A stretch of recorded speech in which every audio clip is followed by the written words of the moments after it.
The Argentinian women's national team finds itself in turmoil once again. So let's talk about it.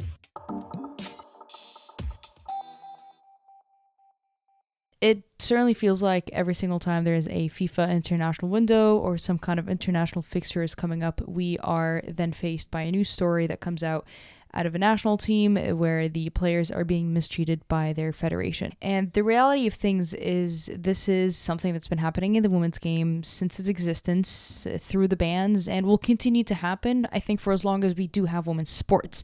Now, that's not an awfully positive thing to say, but that's the reality of things. And I think a lot of the focus always remains on that top 1% that's thriving, where we kind of forget the rest of the federations or the rest of the national teams that are kind of like in the shadow, where they have been fighting consistently for many years. And unfortunately, the Argentinian women's national team is kind of the latest to publicly speak about it. This upcoming international window, this end of March to April, there are many international fixtures happening, but Argentina have a double fixture against Costa Rica at home. Both of these games are friendlies. However, at the start of the window, particularly on Monday, 4 players from the Argentinian team announced that they are withdrawing from the squad after being called up. They cited lack of pay and insufficient environment at training camp as the 2 main reasons for their departure. Now, all 4 of those players took to social media to announce their withdrawal from camp and why they were removing themselves from camp in the international team for this time. But the FAA, or the Argentinian Football Federation, is yet to publicly comment or make a statement on the accusations that these players have put against them. And they're pretty damning pieces of, statements that these players are making. There obviously have been media scrums across this past week, and the head coach said that they recognize these statements that are being made, and this is something that they should be addressing internally. So it's kind of a standard PR answer that a head coach is going to give you, because that's what the federation has told him. But the players highlighted that this was a very sad situation and they had to take these personal decisions. They also highlighted that the players were not given breakfast or lunch during training on 2 separate days last week when they first reported to camp. The reason being is that they were told there is no money to offer them breakfast or lunch during training days. In fact, they were given a ham sandwich and a banana at the end of training to fuel them for the next day of training, and that is supposedly enough nutrients to fuel professional players like this. The players were not given any sufficient food. They're also not given their usual stipend, like the money, because the games were being played locally in Buenos Aires. Now, the federation did this intentionally to limit their expenses that would cost them of playing a game outside of Buenos Aires or outside of Argentina. And so they really wanted to limit their expenses. Now, home games, there's nothing wrong with home games, but to be able to take loopholes so that your players are not getting paid is disgusting. And why did they do this? Well, the federation told the players there is no money. Additionally, the players were also told that their families would be charged 5,000 pesos, which is about $5 for tickets to their games. Now, this is a pretty usual thing where family and friends of players get tickets to a game. Like every single player probably gets 5-6 tickets, whatever they might be, where they're not actually paying for their parents to come and watch them. One of the 4 players that withdrew from camp, Julieta Cruz, she's a 27-year-old defender. This is her post, but I'm translating it to English because obviously she wrote it in Spanish, but she mentioned along the lines that there comes a point where injustice gets tiring. When it's tiring not to be valued, not to be listened to, and even worse, to be humiliated. Improvements are needed in the Argentinian women's soccer team, and I'm not just talking about economics. I just wish that future generations don't go through this and can really enjoy being on the national team. Now, it's a very important thing I highlight, her saying can enjoy being on the national team, because there has been probably a list of 50 players, if not more, from the Argentinian women's national team across probably the past 20 years that have wished not to be called up to the national team because they don't enjoy being there. And pretty much all the other 3 players have highlighted that not only is this extremely disappointing for them to go through, but also for future generations, and that their kids in the future, if they want to represent Argentina, will unfortunately have to be fighting for this same cause. Once again, when asked about all these accusations of not enough money, of the players not enjoying camp, the head coach just said that these are things that they will have to handle internally. They've had many conversations coming into camp and will continue to have more conversations. Again, that's a pretty kind of like standard PR statement that a head coach is told to say. Stefani Benini, who captained this side at the most recent World Cup, also retired after the World Cup. She's only 33, so like relatively young. She plays for Atletico Madrid. She's certainly a player or a name or a face that you have seen when anybody's talking about the Argentinian national team. When she retired, she said that she's retiring because of non-football reasons and kind of kept it at that. Just last month, Benini also openly spoke about the fact that she had to leave because of non-football reasons. She said that there's been many players who are citing the same reasons, not because they don't want to represent the national team, but it's because of things outside of football, which one would imagine if you're asking for a simple breakfast before you go into training and you're told there's no money when, you know, Argentina is the men's World Cup champions, you know, like they've got money, and we'll jump into how much money they have in a moment, because there's definitely money to be offering your professional players more than just a ham and banana sandwich, or just a ham sandwich and a banana. But she kind of ended her statement with saying that she is basically exhausted with this lack of interest in female football or women's football from the Argentinian Federation. Unfortunately, I can sit here probably for another hour and talk about every single public statement that dozens of these players have come out and talked about. It is just too long of a list. Juan Verón, and I'm probably butchering his name, but he is a former men's national team player, and he, you know, going off Benini's comments, said that this is a gender issue. The problems we are seeing with this Argentinian national team is not a sport one. It's not that we don't have money, because they do have money. It's a gender problem, that they do not care about their women's national team, which again is a baffling statement to say at this day and age when women's sports and women's football is as hot as it can be. Now, what's upsetting more than anything is that this is not the first time that the Argentinian women's national team has had to go on strike. You know, those 4 players withdrawing from camp, you could categorize that as a strike.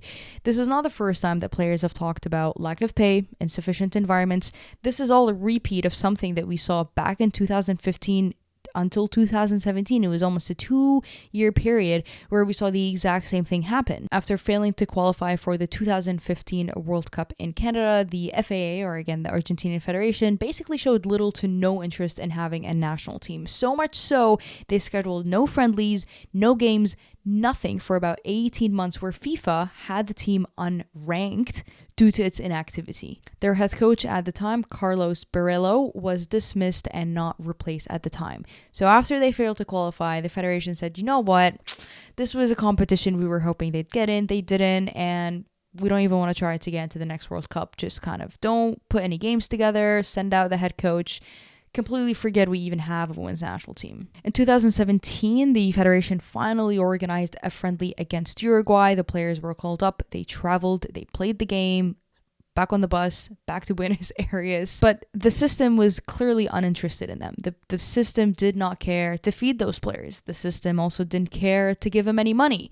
The players wrote a public letter complaining about the conditions that they were working in, and that they refused to play any other games moving forward unless the federation met their demands. And I wish I was joking right now, but the Argentinian players' demands to return back to international camp was, can you please pay us $8.5, $8.50, okay, US, per day for training, as well as regularly scheduled matches and training staff at their disposal, right? That's what they were asking for. Those were the demands.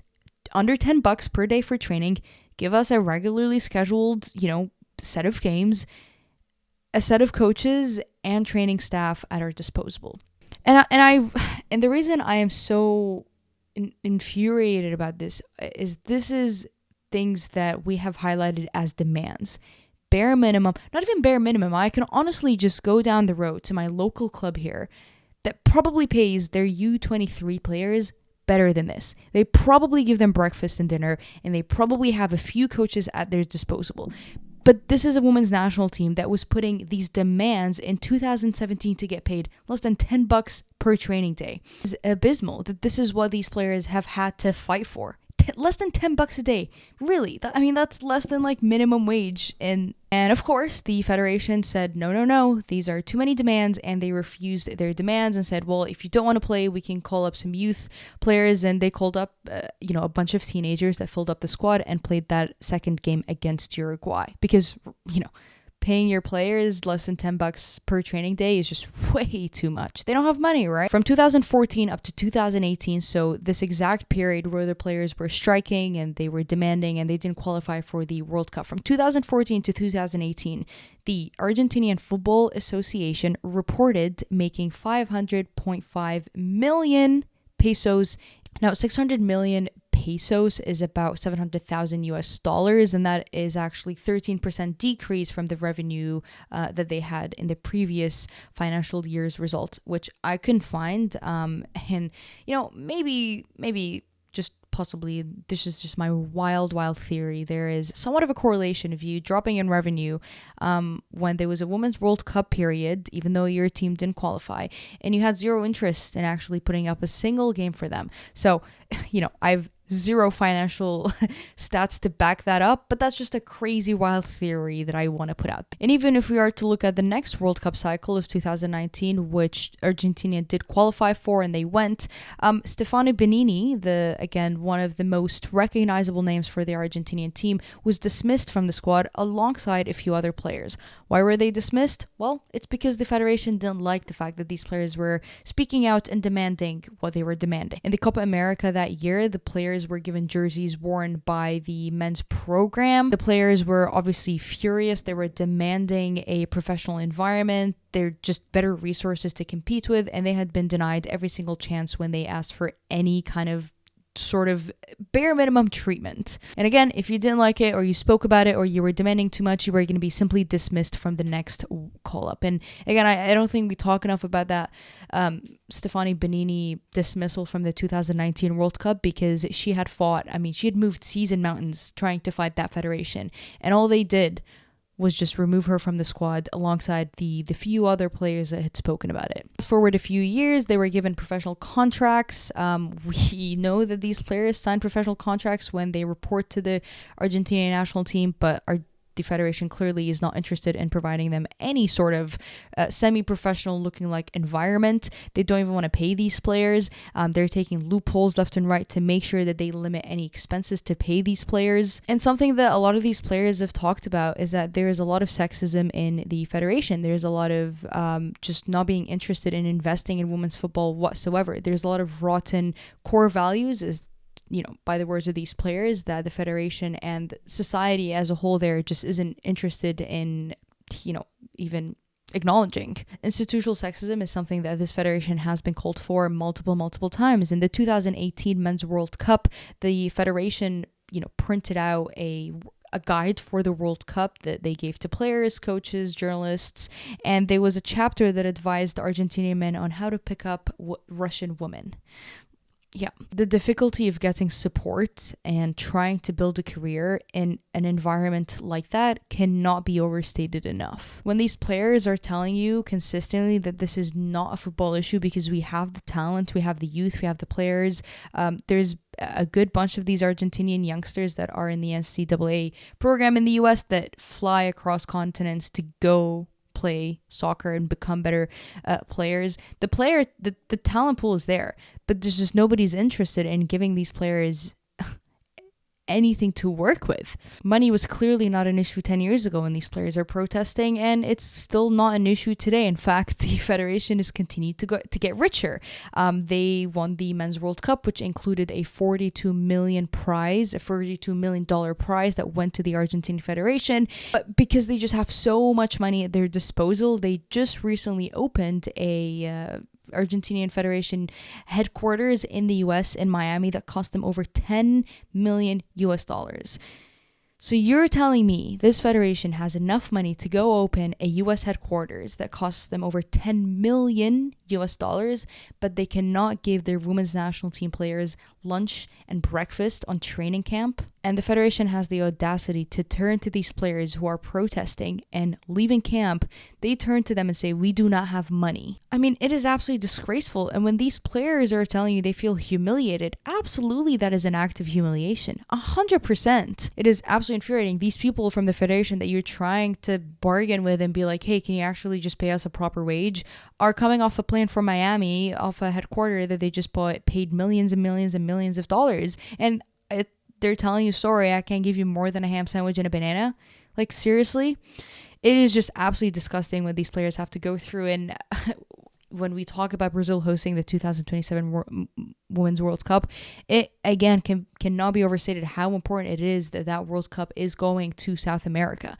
Argentina is one of many, many, many examples in that region that is being dismissed by their federation because of these societal weird values of women shouldn't, they're not going to give us any success. We would love to invest in Messi and his boys and the Argentinian women's national team, but we have zero interest to put anything towards women's national team. Even though they have the talent and even though they have the potential and even though they have the good quality football, we're just not interested in seeing that. I'd rather put my $10 million for a headquarter in Miami. Like, it is just it's honestly pathetic, really. I don't know what other word to find for it other than this Argentina Federation is pathetic. So if there's a team that you need to be advocating for this international window around the many, many teams, please make sure you're putting this Argentina national team on the top of your list. They have been going through this for many, many, many years, too many years.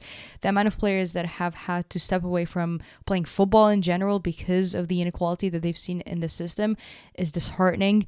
And it is really, really sad that we continue to see this in 2024. Again, men's World Cup champions, and this is how they're treating the women's national team. That is pathetic. Let me know your thoughts on this video. Obviously not the very happy chit chat that I usually like to have, but unfortunately this is the reality of the women's game, and there are many, many conversations like this that need to be had. And once again, we need to make sure we are putting the Argentina national team at the forefront of it all, this international window and beyond. Let me know your thoughts on this video. Anything stood out to you? Is there stuff that you knew that you didn't know? Let me know your thoughts down below. I'd love to read them. As always, to stay updated and to continue enjoying the beautiful game, make sure you subscribe to me here on YouTube and follow me on Twitter. And I'll see you later.